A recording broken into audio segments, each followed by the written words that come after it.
Hello students एल्रिಗೂ ನಮಸ್ಕಾರ welcome back to Darshu Educare channel ಹಾಗೆ KA 2024 ಅಪ್ಡೇಟ್ಸ್ ಗೆ ಎಲ್ರಿಗೂ ಸ್ವಾಗತ ಸುಸ್ವಾಗತ। ಇವತ್ತಿನ ಒಂದು ವಿಡಿಯೋದಲ್ಲಿ ಏನು ಅಂತ ಅಂದ್ರೆ ನಿಮಗೆ ಲಾಸ್ಟ್ ಡೇಟ್ ಆಪ್ಷನ್ ಎಂಟ್ರಿನ ಮಾಡೋದಕ್ಕೆ ಸೆಕೆಂಡ್ ಮಾಕ್ ಅಲಾಟ್ಮೆಂಟ್ ರಿಲೀಸ್ ಆದಮೇಲೆ ನಿಮಗೆ ಆಪ್ಷನ್ ಎಂಟ್ರಿನ ಮಾಡೋದಕ್ಕೆ ಲಾಸ್ಟ್ ಡೇಟ್ ಬಂದು 27ನೇ ತಾರೀಕು ಅಂದ್ರೆ ಇವತ್ತು ಬೆಳಿಗ್ಗೆ 11 ಗಂಟೆವರೆಗೂ ಲಾಸ್ಟ್ ಡೇಟ್ ಇರುವಂತದ್ದು। ಆ ಒಂದು ಟೈಮಿಂಗ್ ಒಳಗಡೆ ನೀವು ಆಪ್ಷನ್ ಎಂಟ್ರಿನ ಮಾಡ್ಕೋಬೇಕಾಗುತ್ತೆ। ಹಾಗೆ ಡೇಟ್ ಇನ್ನೂ ಎಕ್ಸ್ಟೆಂಡ್ ಆಗುತ್ತಾ ಅಥವಾ ನೀವು ಫಸ್ಟ್ ಸೀಟ್ ಅಲಾಟ್ಮೆಂಟ್ ಏನು ಆಗುತ್ತೆ ನಿಮಗೆ ಫಸ್ಟ್ ರೌಂಡ್ ಸೀಟ್ ಅಲಾಟ್ಮೆಂಟ್ ಅದ್ರ ಬಗ್ಗೆ ಒಂದಿಷ್ಟು ನಿಮಗೆ ಡೌಟ್ಸ್ ಇರುವಂತದ್ದು। ಆ ಒಂದು ಎಲ್ಲ ಡೌಟ್ಸ್ಗೂ ಈ ಒಂದು ವಿಡಿಯೋದಲ್ಲಿ ಕ್ಲಾರಿಫಿಕೇಶನ್ ನ ಕೊಡ್ತೀನಿ। ಹಾಗೆ ಫಸ್ಟ್ ಟೈಮ್ ನಮ್ಮ ಒಂದು ಚಾನೆಲ್ನ ಯಾರೆಲ್ಲ ನೋಡ್ತಿದ್ರ ಇವಾಗಲೇ ಸಬ್ಸ್ಕ್ರೈಬ್ ಮಾಡ್ಕೊಳ್ಳಿ। 90% ಜನ ಈಗ ಸಬ್ಸ್ಕ್ರೈಬ್ ಮಾಡ್ಕೊಳ್ದೇನೆ ನೋಡ್ತಾ ಇದ್ದೀರಾ, ಹೀಗಾಗಿ ಸಬ್ಸ್ಕ್ರೈಬ್ ಮಾಡಿಕೊಂಡು ವಿಡಿಯೋನ ನೋಡಿ ನಮಗೂ ಕೂಡ ಸಪೋರ್ಟ್ ಮಾಡಿ। ಇದೇ ರೀತಿಯಾದಂಥ ವಿಡಿಯೋಸ್ನ ಅಪ್ಲೋಡ್ ಮಾಡೋದಕ್ಕೆ ನಮಗೂ ಕೂಡ ಪ್ರೋತ್ಸಾಹಿಸಿದ ಹಾಗೆ ಆಗುತ್ತೆ। ಹಾಗಾಗಿ ಇವಾಗಲೇ ಸಬ್ಸ್ಕ್ರೈಬ್ ಮಾಡಿಕೊಂಡು ವಿಡಿಯೋಗೆ ಒಂದು ಲೈಕ್ನ ಮಾಡಿ। ಈ ಒಂದು ವಿಡಿಯೋಗೆ ಒಂದು 300 ಲೈಕ್ಸ್ನ ಎಕ್ಸ್ಪೆಕ್ಟ್ ಮಾಡ್ತಾ ಇದ್ದಾರೆ। ಪ್ರತಿಯೊಬ್ಬರು ಕೂಡ ಒಂದೊಂದು ಲೈಕ್ಸ್ನ ಮಾಡಿ 300 ಲೈಕ್ಸ್ನ ಕಂಪ್ಲೀಟ್ ಮಾಡಿ। ಓಕೆ ಸ್ಟೂಡೆಂಟ್ಸ್, ನಿಮಗೆ ಸೆಕೆಂಡ್ ಮಾಕ್ ಅಲಾಟ್ಮೆಂಟು ರಿಸಲ್ಟು ಬಂದ್ ಆಗಿದೆ। ಈಗ ನೀವು ಆಪ್ಷನ್ ಎಂಟ್ರಿಯನ್ನು ಮಾಡ್ಕೋಬೇಕಾದ್ರೆ ನಿಮಗೆ ಲಾಸ್ಟ್ ಡೇಟ್ ಬಂದು 27ನೇ ತಾರೀಕಿದೆ। ಈ ಒಂದು 11 ಗಂಟೆ ಒಳಗಡೆನೆ ನೀವು ಇವತ್ತು ಆಪ್ಷನ್ ಎಂಟ್ರಿನ ಮಾಡ್ಕೊಳ್ಳಿ। ಇದಾದ್ಮೇಲೆ ನೀವು ಆಪ್ಷನ್ ಎಂಟ್ರಿನ ಮಾಡ್ತೀನಿ ಅಂತ ಅಂದ್ರೆ ಆಗೋದಿಲ್ಲ, ಈ ಒಂದು ಡೇಟ್ ಕೂಡ ಎಕ್ಸ್ಟೆಂಡ್ ಆಗೋದಿಲ್ಲ।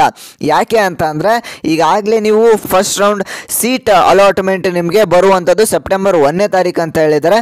ಹಾಗಾಗಿ ಇವತ್ತು ಲಾಸ್ಟ್ ಡೇಟ್ ಇರುವಂಥದ್ದು ನಿಮಗೆ ಆಪ್ಷನ್ ಎಂಟ್ರಿನ ಮಾಡ್ಕೊಳೋದಕ್ಕೆ। ಹಾಗೆ ಕೆಲವೊಂದಿಷ್ಟು ವಿದ್ಯಾರ್ಥಿಗಳು ಕೇಳ್ತಾ ಇರೋದು ಏನು ಅಂತ ಅಂದ್ರೆ ಈಗ ನಾವು ಆಪ್ಷನ್ ಎಂಟ್ರಿನ ಮಾಡಿದ್ದೇವೆ, ಈ 27ನೇ ತಾರೀಕು ಆದಮೇಲೆ ನಾವು ಕಾಲೇಜಸ್ಸನ್ನು ಮತ್ತೆ ಆ್ಯಡ್ ಮಾಡ್ಕೊಳೋದಕ್ಕೆ ಅವಕಾಶವನ್ನು ಮಾಡಿಕೊಡ್ತಾರ ಅಂತ ಕೇಳಿದ್ರಿ। ಈಗ ಏನು ಅಂತಂದರೆ ನೀವು ಮತ್ತೆ ಕಾಲೇಜಸ್ನ ಆ್ಯಡ್ ಮಾಡ್ಕೊಳೋದಕ್ಕೆ ಸಾಧ್ಯವಿಲ್ಲ।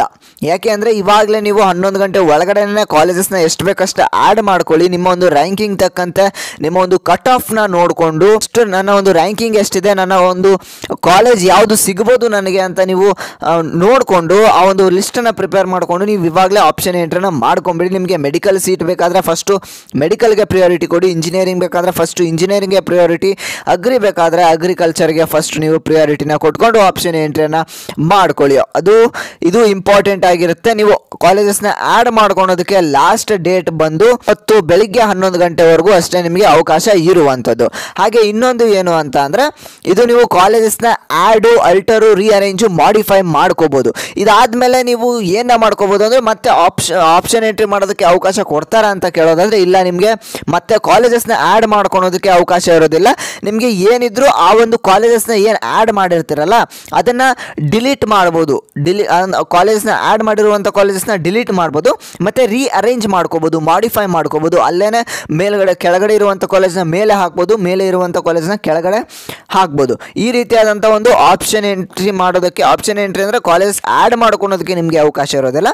ಈ ರೀತಿಯಾದ ಒಂದು ನಿಮಗೆ ಆಪ್ಷನ್ಸು ಇರುವಂಥದ್ದು। ಓಕೆ, ಇದಾದಮೇಲೆ ಇನ್ನೊಂದಿಷ್ಟು ವಿದ್ಯಾರ್ಥಿಗಳು ಕೇಳುವಂಥ ಕ್ವಶನ್ಸ್ ಏನು ಅಂತ ಅಂದರೆ ಈಗ ನಮಗೆ ಫಸ್ಟ್ ಮಾಕ್ ಅಲಾಟ್ಮೆಂಟ್ ರಿಸಲ್ಟಲ್ಲಿ ಹಾಗೆ ಸೆಕೆಂಡ್ ಮಾಕ್ ಅಲಾಟ್ಮೆಂಟ್ ರಿಸಲ್ಟಲ್ಲಿ SNQ ಕೋಟಾದಲ್ಲಿ ಸೀಟ್ ಸಿಕ್ಕಿದೆ। ಹಾಗೆ ಫಸ್ಟ್ ರೌಂಡ್ ಸೀಟ್ ಅಲಾಟ್ಮೆಂಟಲ್ಲೂ ಕೂಡ ಫೈನಲ್ ಆಗಿ ರಿಸಲ್ಟ್ ಬಂದಾದಮೇಲೆ ನಮಗೆ ಫಸ್ಟ್ ರೌಂಡಲ್ಲಿ ನಮಗೆ SNQ ಕೋಟಾನೇ ಸಿಗುತ್ತಾ ಸೀಟು ಅಂತ ಕೇಳೋದಾದರೆ ಅದನ್ನು ಹೇಳೋದಕ್ಕೆ ಆಗೋದಿಲ್ಲ। ಯಾಕೆ ಅಂತಂದರೆ ನಿಮಗೆ ಈಗ SNQ ಕೋಟಾ ಫಸ್ಟ್ ಮಾಕ್ ಅಲಾಟ್ಮೆಂಟಲ್ಲಿ ನಿಮಗೆ ಸೆಕೆಂಡ್ ಮಾಕ್ ಅಲಾಟ್ಮೆಂಟಲ್ಲಿ ನಿಮಗೆ ಸೀಟ್ SNQ ಕೋಟಾದಲ್ಲಿ ಸಿಕ್ಕಿದೆ ಅಂತ ಅಂದರೆ ಫಸ್ಟ್ ರೌಂಡಲ್ಲೇ ನಿಮಗೆ SNQ ಕೋಟಾ ಸಿಗುತ್ತೆ ಅಂತ ಹೇಳೋದಕ್ಕೆ ಆಗೋದಿಲ್ಲ, ಸಿಗೋದು ಇಲ್ಲ, ಅಕಸ್ಮಾತ್ ಸಿಕ್ಕರೂ ಸಿಗ್ಬೋದು। ಯಾಕೆ ಅಂತಂದರೆ ನಿಮಗೆ SNQ ಕೋಟಾ ಒಂದೇ ಅಲ್ಲ, ಎಲ್ಲ ಬೇರೆ ಬೇರೆ ರಿಸರ್ವೇಷನ್ಸ್ ಏನು ಕೋಟಾ ಇದೆ ಆ ಒಂದು ಕೋಟಾದಲ್ಲಿ ನಿಮಗೆ ಸೀಟ್ ಸಿಗುವಂಥ ಚಾನ್ಸಸ್ ಇರುತ್ತೆ, ಹಾಗೆ ಸಿಗದೇನೂ ಇರ್ಬೋದು। ಹಾಗೆ ಸಿಕ್ಕಿದೆ ಫಸ್ಟ್ ಮಾಕ್ ಅಲಾಟ್ಮೆಂಟಲ್ಲಿ ಹಾಗೆ ಸೆಕೆಂಡ್ ಮಾಕ್ ಅಲಾಟ್ಮೆಂಟಲ್ಲಿ ಸಿಕ್ಕಿದೆ ಅಂತ first round seat allotment final ರಿಸಲ್ಟಲ್ಲಿ ನಿಮಗೆ ಸಿಗುತ್ತೆ ಅಂತ ಹೇಳೋದಕ್ಕೆ ಆಗೋದಿಲ್ಲ। ಓಕೆ, ಅದೊಂದು ಆಸೆಯನ್ನು ಇಟ್ಕೊಂಡು ಕೂತ್ಕೋಬೇಡಿ, ನನಗೆ ಫಸ್ಟ್ ಮಾಕ್ ಅಲಾಟ್ಮೆಂಟಲ್ಲಿ ಸೆಕೆಂಡ್ ಮಾಕ್ ಅಲಾಟ್ಮೆಂಟಲ್ಲಿ SNQ ಕೋಟಾ ಸಿಕ್ಕಿದೆ, ಈಗ ಫೈನಲ್ ಆಗಿ ಫಸ್ಟ್ ರೌಂಡ್ ಸೀಟ್ ಅಲಾಟ್ಮೆಂಟ್ ರಿಸಲ್ಟಲ್ಲೂ ಕೂಡ ನನಗೆ SNQ ಕೋಟಾ ಅಥವಾ ಬೇರೆ ರಿಸರ್ವೇಷನ್ ಕೋಟಾ ನನಗೆ ಸಿಗುತ್ತೆ ಅಂತ ನೀವು ಆಸೆಯನ್ನು ಇಟ್ಕೊಂಡು ಕೂತ್ಕೋಬೇಡಿ। ಓಕೆ, ಹೀಗೆ ಇದು ಒಂದಿಷ್ಟು ವಿದ್ಯಾರ್ಥಿಗಳಿಗೆ ಒಂದಿಷ್ಟು ಡೌಟ್ಸ್ ಇದ್ದಿತ್ತು, ಇದನ್ನು ಕ್ಲಾರಿಫೈ ಮಾಡಿದ್ದೇನೆ। ಹಾಗೆ ಏನು ಅಂತಂದರೆ ನೀವು ಕಾಲೇಜಸ್ನ ಈಗ 11 ಗಂಟೆ ಒಳಗಡೆನೆ ಬೇಗ ನೀವು ಆಪ್ಷನ್ ಎಂಟ್ರಿನ ಮಾಡ್ಕೊಂಬಿಡಿ ಆಯಿತಾ। ಎಷ್ಟಾಗುತ್ತೆ ಅಷ್ಟು ಕಾಲೇಜಸ್ನ ಆ್ಯಡ್ ಮಾಡಿ ನಿಮಗೆ ಬೇಕಾಗಿರುವಂಥ ಕಾಲೇಜಸ್ಸು ನಿಮಗೆ ಬೇಕಾಗಿರುವಂಥ ಒಂದು ಕೋರ್ಸಸ್ನ ಸೆಲೆಕ್ಷನ್ ಮಾಡಿಕೊಂಡು ಆ್ಯಡ್ ಮಾಡ್ಕೊಳ್ಳಿ. ಓಕೆ, ಇನ್ನೂ ಯಾರು ಆಪ್ಷನ್ ಎಂಟ್ರಿಯನ್ನು ಮಾಡಿಲ್ಲ ಬೇಗ 11 ಗಂಟೆ ಒಳಗಡೆ ನೀವು ಆಪ್ಷನ್ ಎಂಟ್ರಿಯನ್ನು ಮಾಡ್ಕೊಳ್ಳಿ. ಓಕೆ, ಈ ಒಂದು ವಿಡಿಯೋನ ಪ್ರತಿಯೊಬ್ಬರಿಗೂ ಶೇರ್ ಮಾಡಿ, ಆದಷ್ಟು 11 ಗಂಟೆ ಒಳಗಡೆ ಎಲ್ರಿಗೂ ಕೂಡ ಶೇರ್ ಮಾಡಿ, ಅವರು ಕೂಡ ಆಪ್ಷನ್ ಎಂಟ್ರಿಯನ್ನು ಮಾಡ್ಕೊಳ್ಳಿ. 11 ಗಂಟೆ ಆದಮೇಲೂ ಕೂಡ ಶೇರ್ ಮಾಡಿ, ಯಾಕಂದರೆ ಒಂದಿಷ್ಟು ಮಾಹಿತಿಗಳು ಅವ್ರಿಗೂ ಕೂಡ ತಿಳಿಬೇಕಾಗಿರುತ್ತೆ. ನಾನು ಏನು ಮಾಹಿತಿನ ತಿಳಿಸ್ಕೊಟ್ಟಿದ್ದೀನಿ ಅವ್ರಿಗೂ ಕೂಡ ಒಂದಿಷ್ಟು ಮಾಹಿತಿಗಳು ಅವ್ರಿಗೂ ಕೂಡ ತಿಳಿಲಿ, ಅವ್ರಿಗೂ ಕೂಡ ಹೆಲ್ಪ್ ಆಗುತ್ತೆ. ಹಾಗೆ ಇನ್ನೂ ಯಾರು ನಮ್ಮ ಒಂದು ಚಾನಲ್ಗೆ ಸಬ್ಸ್ಕ್ರೈಬ್ ಮಾಡ್ಕೊಂಡಿಲ್ಲ ಬೇಗ ಬೇಗ ಸಬ್ಸ್ಕ್ರೈಬ್ ಮಾಡ್ಕೊಳ್ಳಿ. ಈ ಒಂದು ವಿಡಿಯೋಗೆ 300 ಲೈಕ್ಸ್ನ ಎಕ್ಸ್ಪೆಕ್ಟ್ ಮಾಡ್ತಾ ಇದ್ದೇನೆ. 300 ಲೈಕ್ಸ್ನ ಕಂಪ್ಲೀಟ್ ಮಾಡಿ. ಓಕೆ ಸ್ಟೂಡೆಂಟ್ಸ್, ನಾನು ಮತ್ತೆ ನೆಕ್ಸ್ಟ್ ವಿಡಿಯೋದಲ್ಲಿ ಸಿಗ್ತೇನೆ. ಹಾಗೆ ಟೆಲಿಗ್ರಾಮ್ ಗ್ರೂಪ್ಗೆ ಯಾರು ಜಾಯ್ನ್ ಆಗಿಲ್ಲ, ಇವಾಗಲೇ ಡಿಸ್ಕ್ರಿಪ್ಷನಲ್ಲಿ ಲಿಂಕ್ ಇರುತ್ತೆ. ಹಾಗೆ ನನ್ನ ಇನ್ಸ್ಟಾಗ್ರಾಮಲ್ಲೂ ಕೂಡ ನೀವು ಫಾಲೋ ಮಾಡ್ಬೋದು, ಅಲ್ಲೂ ಕೂಡ ಹೋಗಿ ಫಾಲೋ ಮಾಡಿ ಅಂತ ಹೇಳ್ತಾ ನಾನು ಮತ್ತೆ ಮುಂದಿನ ಒಂದು ವಿಡಿಯೋದಲ್ಲಿ ಸಿಗ್ತೇನೆ ಸ್ಟೂಡೆಂಟ್ಸ್. ಎಲ್ಲರೂ ಟೇಕ್ ಕೇರ್. By students.